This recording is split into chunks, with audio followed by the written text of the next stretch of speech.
Well, my tips for this week is plain and simple. This golf course is relatively short. Everyone's going to be kind of hitting big drives or long irons to places where they're going to be hitting a lot of wedge play. Lob wedges, sand wedges, pitching wedges, all that malarkey. I'm going to give you some examples on how to play your wedge shots into these greens so you don't get into too much trouble. You know, say you got a tier and it's running fast, it's very soft and it's very spinny. You want someone to come in that's going to go high and just go boom, like that and do nothing. I mean, Tiger Woods is obviously extremely good at this situation. What I like is keeping very simple, but it's all about pace. Don't get too rushed into this shot. This shot is all about landing it softly and not doing anything. The more aggressive you are into it, the more spin you're going to generate, and it can back up and come away from the hole, unless you want to be flamboyant and put on a show and send it 10 foot past and spin it back and look pretty cool. Anyway, this is how I would do it.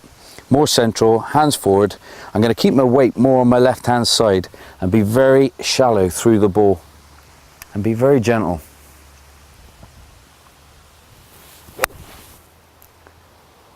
And that there is how you do it. One hop stop. Now it comes to the big one where you fly it all the way and it goes boom, like this. Now this is a bit more effort involved. I like to stand a bit taller on this one. Hands forward again, kind of same philosophy, but I can be a bit more aggressive. As you can see, my divot is very shallow, especially for a lob wedge. Now you're going to see a little bit more of a divot. And that's gone a lot higher. Not going to have as much spin, just going to go boom, boom. Now this one, now we're going for the spin shot. Now you're going to see the divot in a whole new meaning. Here we go, steeper, further back in my stance slightly, hands forward, really going to generate some spin. And I tell you what a crowd pleaser. That's how I would do it. Well, these are my 3 shots. First one, one hop stop. Second one, boom, boom, didn't move a muscle, hardly, I should say. And the other one, a little bit of backspin, not as much as I wanted, but you can see the difference in the way the balls came in. Now, Tiger Woods, best in the world at controlling the spin on greens and around the greens. I mean, his wedge play is phenomenal. Now, the winner this week, or the top 5 players, top 10 players, are going to have to be amazing at their wedge play.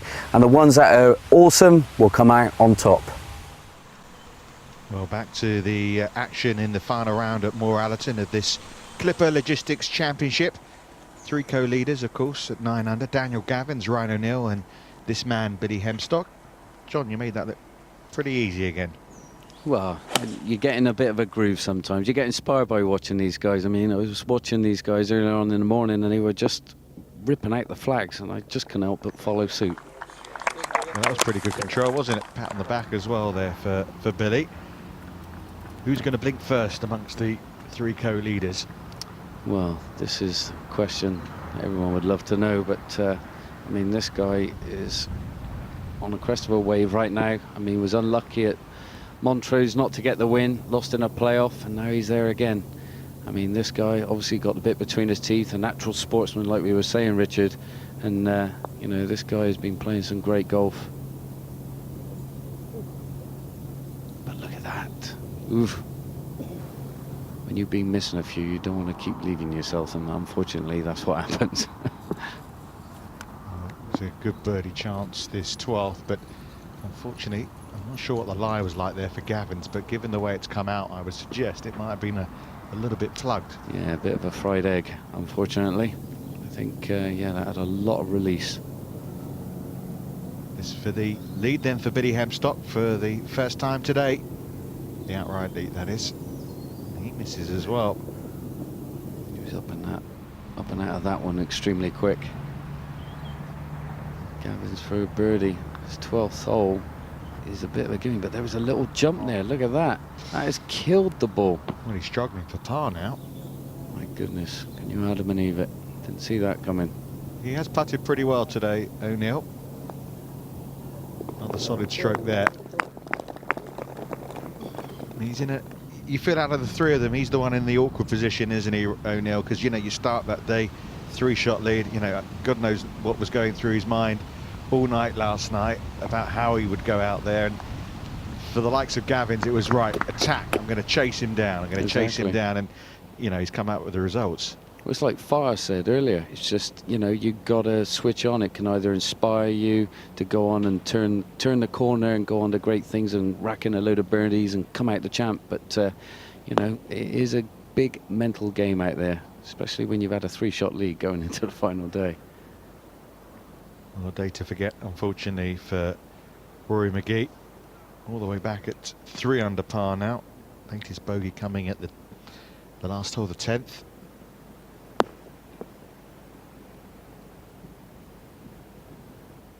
Safety on the dance floor there, though. Ball slightly above his feet here, Ryan O'Neill. Yeah, you can be quite steep if you're not careful and get a bit of a flyer when the ball's above you, especially in rough. I'm going to have to hopefully judge this one to perfection, and he has. That's very good from there. Bit of the old through it to keep the energy levels on a par. Well, expecting big things, weren't we, today from George Woolgar? Hasn't quite happened for him. It's a big bendy one. He's got to slow down, or that bunker's lurking, and it's there. He's on the beach. A little awkward one as well. Not much green to work with for Woolgar on that bunker shot. McGee, can he turn the tide? Oh, hallelujah. First birdie of the day. Oh, I bet he's like, where has that been all my life?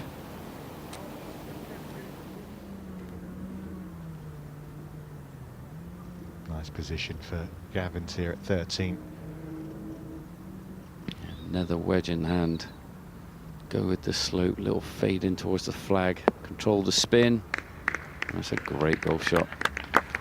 Couldn't leave himself an easier putt there. I fancy him over that one. Well, the lead 9 under. Payne only 3 back. He's got to start something though. And unfortunately, never up, never in. If you're hungry for it and you need it, you've got to be aggressive with those putts. It's easier said than done, I know, but you've got to make the effort.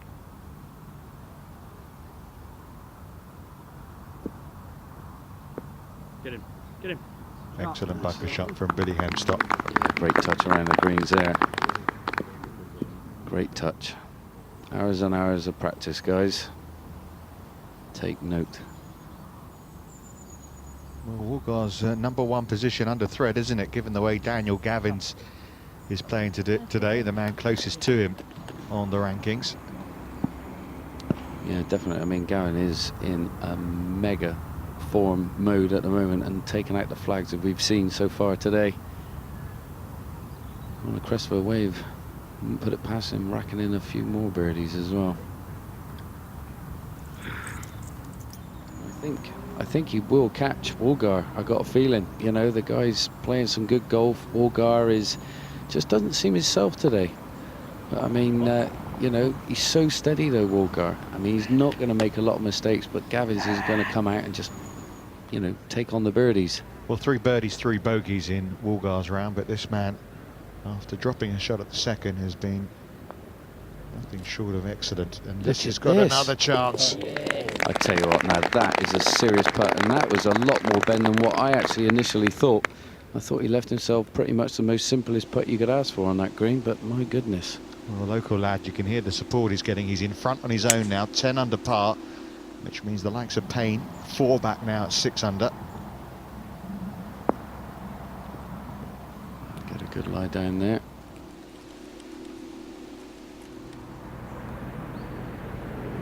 Here we go again. Big dog leg 14. Absolute monster.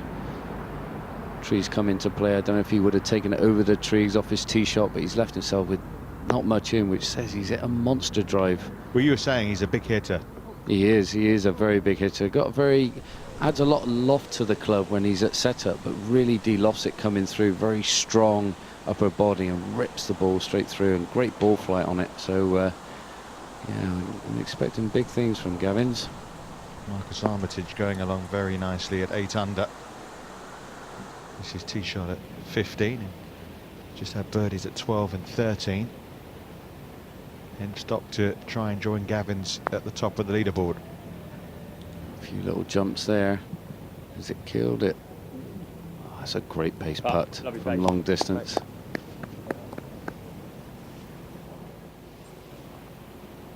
I'm sure these people around the green are looking at it going, God, how come they make it so easy? I went out the other week and I shot 92. And that was just the front nine. That was just the front nine. Yeah, well hold. Great And it's putting. important, isn't it, for O'Neill just to stick around now. He's no longer the leader. He's now the one chasing. Well, there we go. Lefty. Has he got the Mickelson flair? See what he's got. And I tell you what, Mickelson won't be too disgusted with that one. Very nicely played. Yep, no birdie chance coming up for Payne. Armitage with another birdie opportunity. And this is a great par 3 on the region of 200 yards long. Really demanding tee shot. Oh, how's that stayed out? And I tell you what, a 2 on this hole. My goodness. Well, he's 8th Great on the tip. order of merit, so I mean, he's now just 2 shots off the lead, looking to get in that top 5. You know, he's feeling it. He's got the bit between his teeth. He knows he's in with a chance of winning this this order of merit. Ah, you wait all day for a birdie. 2 in 2 holes for McGee. It's not fair, is it? He's probably thinking, "Oh, typical, you're bound to happen now, aren't you?" Well, it's been an up and down day, as we were suggesting for Walgart, just to avoid getting down again. I tell you what, he keeps his head very still, and on that occasion, just moved that little bit. Every time I see him on the putter green, he's really focused on keeping his head dead still. That time it just wanted to come up a little smidge. Straight away missed it to the right. Important, that for Greg Payne. Keeps him in with a sniff hit. Gavins for another birdie. Could he hole another one? Could he hole another one? Oh my goodness. That hole must be the size of a bucket. He's holding everything. Fair play. Yeah, incredible round of golf, isn't it, for Daniel Gavins. 5 birdies and an eagle he's had so far today. And right now he's looking good for a 2nd EuroPro Tour win of the season. His lead at the Clipper Logistics Championship, now 2 shots. He's 11 under. I'm here chatting with Greg Payne. Greg, you've made a really good start this week. Is Moor Allerton a course that suits your eye? So far so good. Yeah, I just played nicely yesterday. I holed some putts, which was nice. Yeah, I just enjoyed myself yesterday. It's a nice parkland course. I grew up on parkland, so you know, touch wood, everything should be okay for the next 2 days. It's your rookie season on the PGA EuroPro Tour. How have you found it so far? Awesome, I'm loving it. I love it. I'm really pleased with the decision I made to turn pro. Yeah, I'm just loving it. That's it. Yeah. Has there been anything that surprised you about being a pro golfer? No, this is pretty much how I thought it would feel, or wished it could feel. Yeah, it's fantastic. The courses we're playing this year are great. Played some really nice courses, even like this week. This used to be a European Tour event. I think a guy called Sevi Ballesteros played here, I think, you know. So that's pretty cool, walking in his footsteps, definitely. And you've already had some really good results, shown great consistency. Has that surprised you that you've taken to it so well immediately?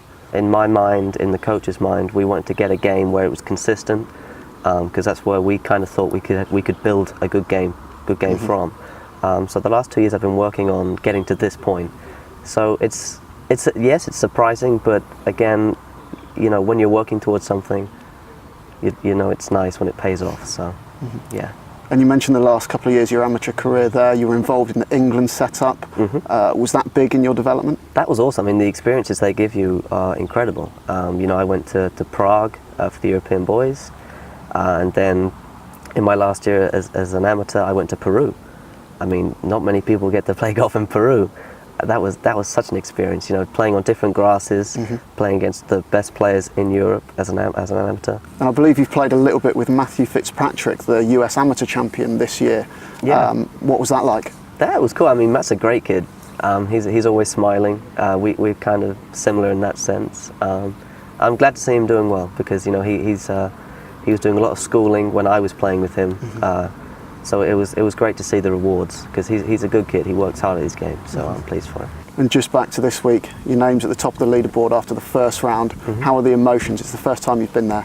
Not too worried at the moment, because there's 36 holes left.